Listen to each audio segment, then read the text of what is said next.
Hello, I'm Stacy Manzares. Today I'm with Vincent Topoff to talk about risk management.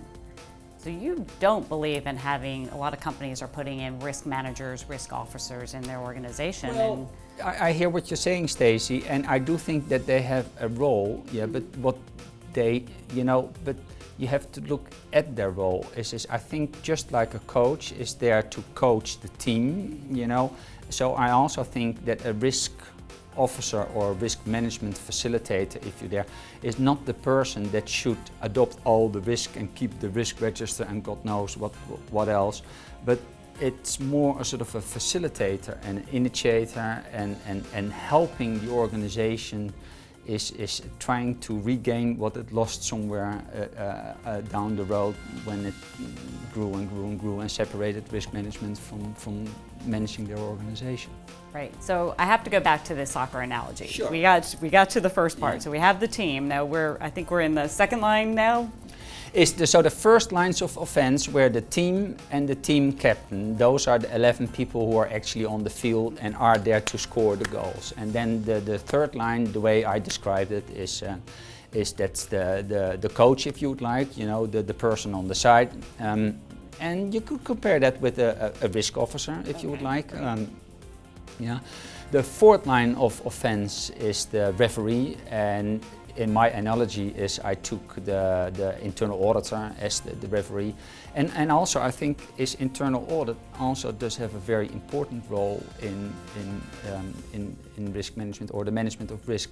I remember I worked before I joined IFAC. I worked in several internal audit departments, and I remember that line people came into our office and pointing their fingers, say, you know how risk management works, why don't you come and do it for us? That was a little bit what they were trying. And then we said, we are happy to help you. It's your process, it's your objectives. It's not our objectives. So again, even if we would love to help you, but you should not, as an internal auditor, you should not be part of the process itself. So to me, it sounds weird, like internal auditor is summing up risk or presenting the key risk, etc., of an organization. Because frankly, it's not his or her risk.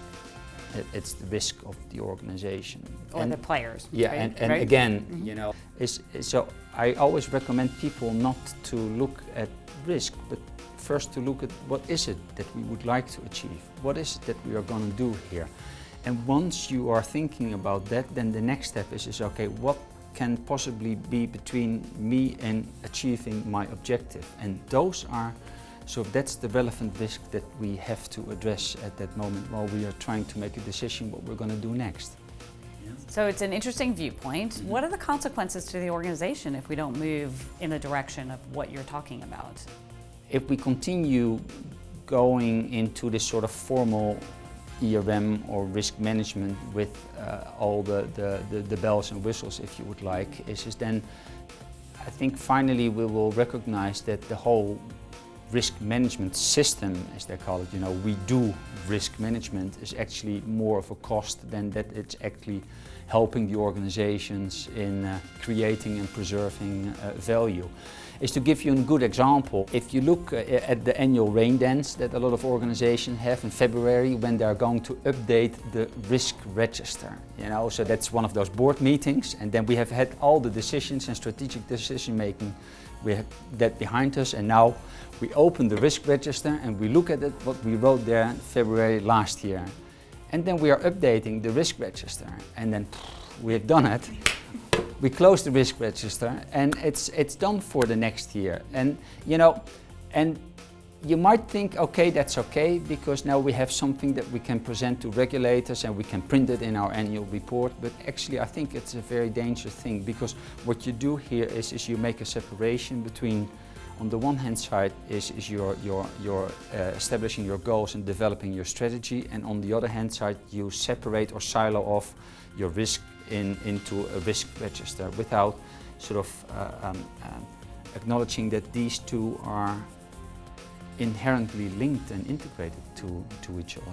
Right, so it sounds like a lot of work's being done, but no real value coming out of it, right? No, and so I think you're better off is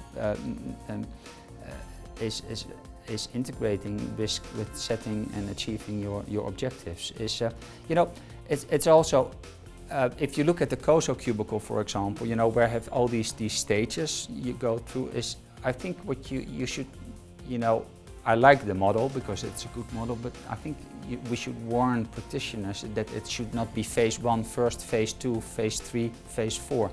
Is what you typically see in the COSO module is that they say first you have to set your objectives and determine your strategy, and only then you look at the risk. For me that's strange, because I think looking at what might be between you and achieving your objective should already be part of developing your strategy and setting your objectives. It should be an integral part of that, if you would like. Well, Vincent, I think great words of wisdom, and we look forward to seeing more.